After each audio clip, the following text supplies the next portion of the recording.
नमस्कार. ठरलं तर मग या मालिकेच्या येणाऱ्या भागामध्ये जबरदस्त असा ट्विस्ट येणार आहे. तर इथे मधुभाऊ सुभेदारांच्या घरी आलेले असतात सायलीला भेटायला. अर्जुनने दिवाळीच्या दिवशी सायलीला खूप मोठं सरप्राईज दिलेलं असतं. दिवाळीच्या दिवशी इथे मधुभाऊंना जामिनावरती सोडून अर्जुनने आता कायमचं घरी आणलेलं असतं. त्यामुळे सायली जेव्हा मधुभाऊंना बघते तेव्हा तिला खूप जास्त आनंद होतो. पण इथे अस्मिताला मात्र आता सायलीचा हा आनंद बघवत नसतो आणि तिला तिच्या आनंदावरती आता विरजण घालायचं असतं. म्हणून ती पूर्णाजीला फोन करते आणि सांगते, "अगं पूर्णाजी, तुला माहिती आहे का, तू मावशी आजीकडे गेली आहेस, पण इथे जो तो आपल्या मनाने मनमर्जी करतोय, त्याला जसं वाटतंय तो आपल्या मनाप्रमाणे वागतोय." तेव्हा ती आता जो काही प्रकार घडलेला असतो, म्हणजे मधुभाऊ आता सुभेदारांच्या इथे आलेले असतात, हे सगळं आता अस्मिता पूर्णाजीला मुद्दामून सांगते. कारण मागच्या वर्षी जेव्हा अर्जुन मधुभाऊंना एक दिवसासाठी घेऊन येतो आणि मुलांनासुद्धा दिवाळीच्या दिवशी बोलावतो, तेव्हा पूर्णाजीने मधुभाऊंचा अपमान केलेला असतो. ते अर्जुनला म्हणते की एका गुन्हेगाराला आपल्या घरामध्ये घेऊन यायचं नाही.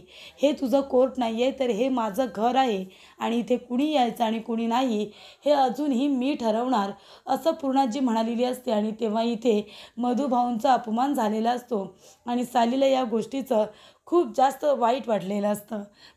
तेव्हा अस्मिताला असं वाटत असतं की आता ह्या वेळेला सुद्धा पूर्णाजी जेव्हा येईल तेव्हा मधुभाऊंचा अपमान करेल आणि मग सायलीला खूप जास्त वाईट वाटेल. पण ह्या वेळेला तसं काही होत नाही.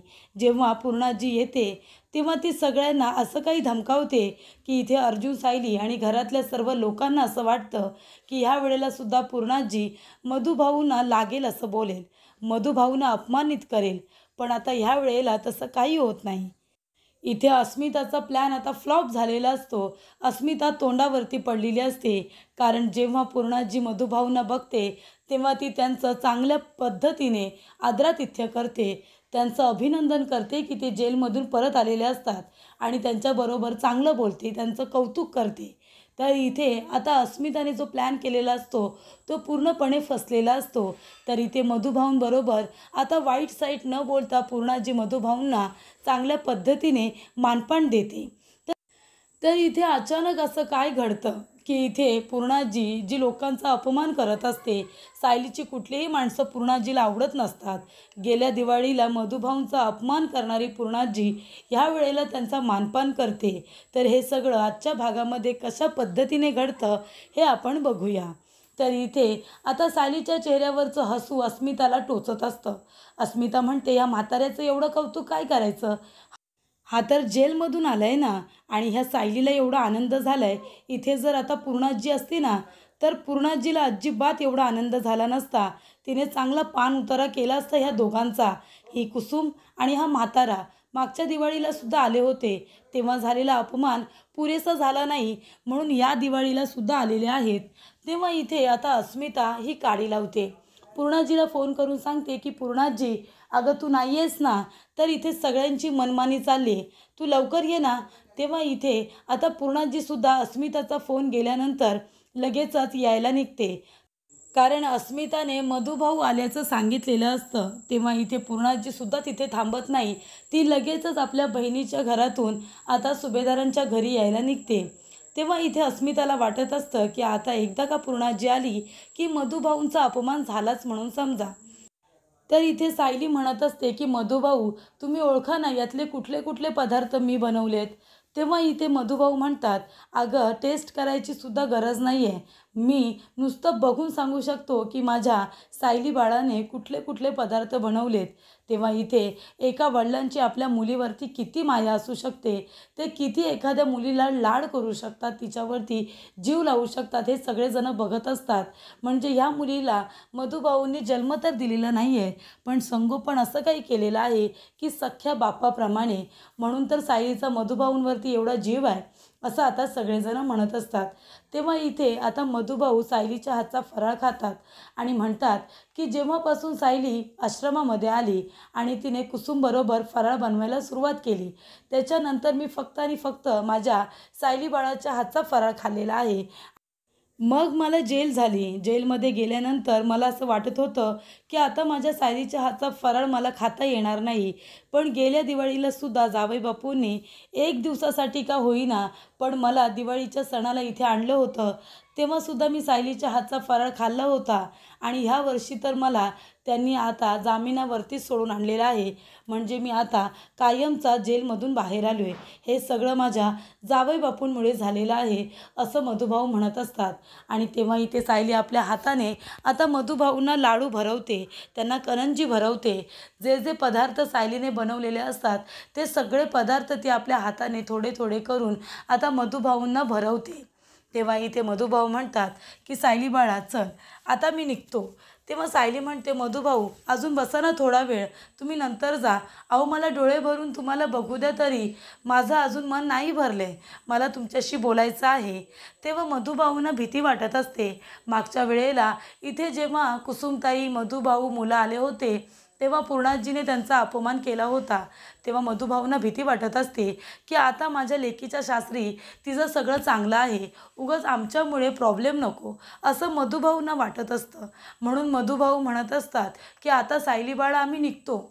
तेव्हा इथे सायली म्हणत असते मधुभाऊ थांबा ना थोडा वेळ, माझ्याशी अजून गप्पा मारा ना, मी अजून तुमच्याशी व्यवस्थित बोललेले सुद्धा नाही आहे. तेव्हा इथे आता पूर्णाजी तेवढ्यातच आलेली असते. तेव्हा अस्मिता आता लगेच पूर्णाजीला आणायला बाहेर जाते. पूर्णाजी म्हणते हे सगळं काय चाललं आहे? आपल्या घरामध्ये पाहुणे आलेत, कुणाला विचारून आलेत? आणि आपल्या घरामध्ये पाहुणे आलेत हे मला कुणीच फोन करून का सांगितलं नाही? तेव्हा इथे आता सगळेजण घाबरतात. तेव्हा पूर्णाजी म्हणत असते की अर्जुन काय विचारते मी? कल्पना आपल्या घरामध्ये पाहुणे येणार होते हे मला फोन करून कुणी का नाही सांगितलं? तेव्हा इथे सगळेजण आता गप्पच बसतात. मधुभाऊ म्हणत असतात की माफ करा, आम्हाला माफ करा अन्नपूर्णा मॅडम, आम्ही आता निघतच होतो. आम्ही थोड्या वेळासाठी फक्त सायलीला भेटायला आलो होतो. तुमचा वेळ घेतला त्यासाठी आम्हाला माफ करा आणि ते निघणार.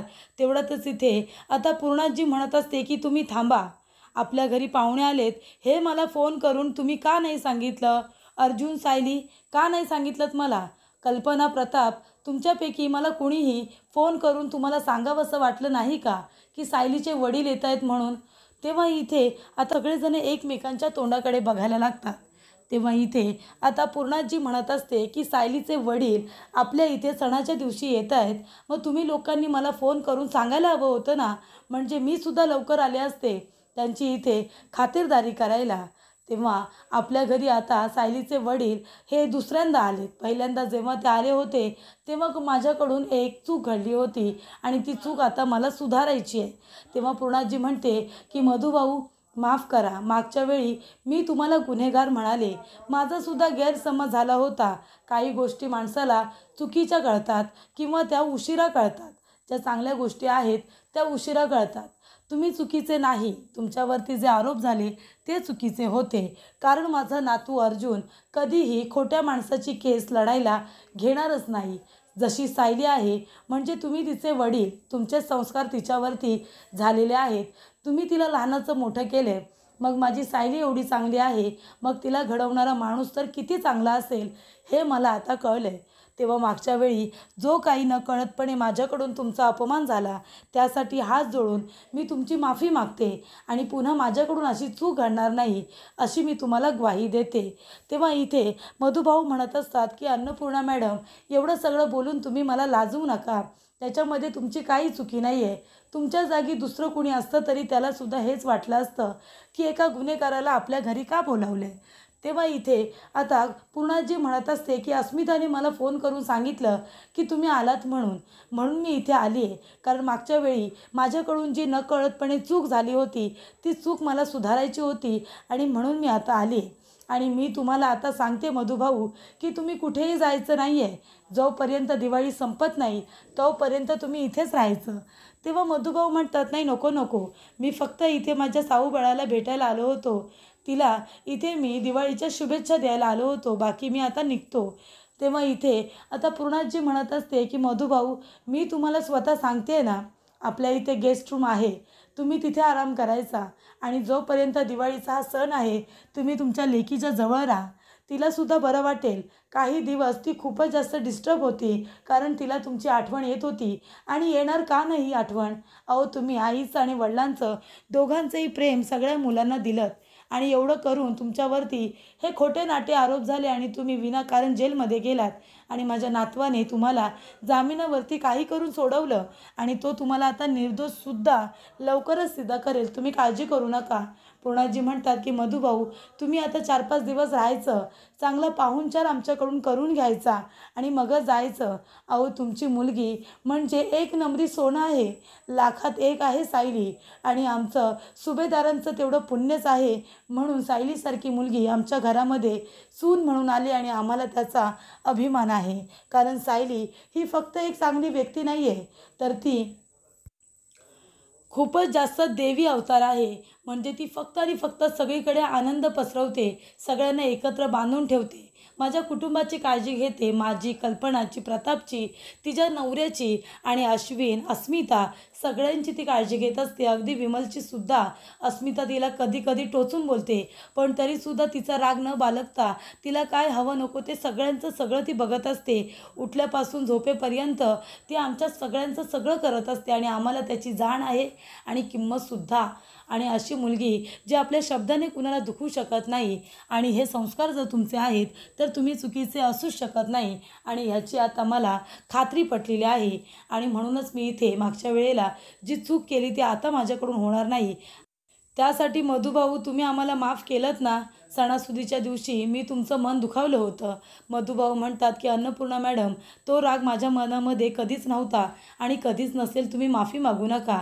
तर अशा रीतीने आता इथे पूर्णाजी स्वतःने मधुभाऊनं थांबून घेतलेलं असतं सणासुदीच्या दिवसांमध्ये आणि त्यांची माफीसुद्धा मागितलेली असते. तेव्हा सायलीला, अर्जुनला, घरातल्या सर्व लोकांना खूप जास्त आनंद झालेला असतो. तर इथे अस्मिता आता तोंडावरती पडलेली असते. तिचा प्लॅन हा अनसक्सेसफुल झालेला असतो. कारण का, पूर्णाजी मधुभाऊंचा अपमान करत नाही तर त्यांना मानाने वागवते, त्यांना 4-5 दिवस तिथे राहायला सांगते. तेव्हा सायलीला खूप आनंद होतो आणि सायली जाऊन आता पूर्णाजीला मिठी मारते. तेव्हा पूर्णाजी म्हणते की तू सुद्धा माझी मुलगीच आहेस, मग तुझी काळजी मला घ्यायला नको का? माझ्या घरची लक्ष्मी मला नेहमी आनंदित हवी आहे. आज इथे लक्ष्मीपूजन आहे ना, मग माझ्या लक्ष्मीची काळजी मलाच घ्यायला हवी आणि तुझा आनंद, तुझे वडील जर इथे राहिले तर अजून वाढेल आणि मला तेच हवं आहे, असं पूर्णाजी म्हणते. तर इथे अशा रीतीने आता पूर्णाजीने सायलीच्या आनंदाची काळजी करत मधुभाऊनं आता काही दिवस राहायला सांगितलेलं असतं आणि अस्मिताला सुद्धा तोंडावरती पाडलेलं असतं. अस्मिताची इच्छा आता ही काही पूर्ण झालेली नसते. तर इथे आता पूर्णाजी आल्यामुळे घरामध्ये आता आनंदाचं वातावरण निर्माण झालेलं असतं. कारण पूर्णाजीने सगळी परिस्थिती व्यवस्थित सांभाळून घेतलेली असते. त्यामुळे घरातलं वातावरण हे दिवाळीमय झालेलं असतं. तर इथे पूर्णाजीने आता मधुभाऊंची माफी मागितलेली असते आणि चांगल्या पद्धतीने त्यांना मानपान दिलेला असतो आणि तिथे पाहुणचारसुद्धा केलेला असतो. मधुभाऊंचं एवढं आदरात इथे केलेलं बघून सायली खूपच जास्त खुश होते आणि पूर्णाजीचा आशीर्वाद घेते. त्यानंतरला इथे आता जेवून झाल्यानंतर मधुभाऊ जायला निघतात. कुसुमताईसुद्धा जायला निघते. तेव्हा इथे सायली म्हणत असते की मधुभाऊ, पूर्णाजीने तुम्हाला सांगितले ना की इथे राहा म्हणून. तेव्हा मधुभाऊ म्हणतात की नाही, आता मला जायला हवं तर मी नंतर परत येईन. तेव्हा इथे 4 दिवस राहूनच जाईन, असं सुद्धा सायलीला मधुभाऊ सांगतात. तेव्हा इथे मधुभाऊ म्हणतात की साऊबाळा, आता मी जातोय पण मी नक्की परत येईन, तो अजिबात वाईट वाटून घेऊ नको. तेव्हा सायली म्हणते, मधुभाऊ लवकर परत या, मी तुमची वाट बघते. आणि ती आता मधुभाऊंचा आशीर्वाद घेण्यासाठी खाली वागते. तेव्हा इथे आता मधुभाऊंना वाकून नमस्कार करत असताना इथे सायलीचा तळपाय पूर्णाजीला दिसतो.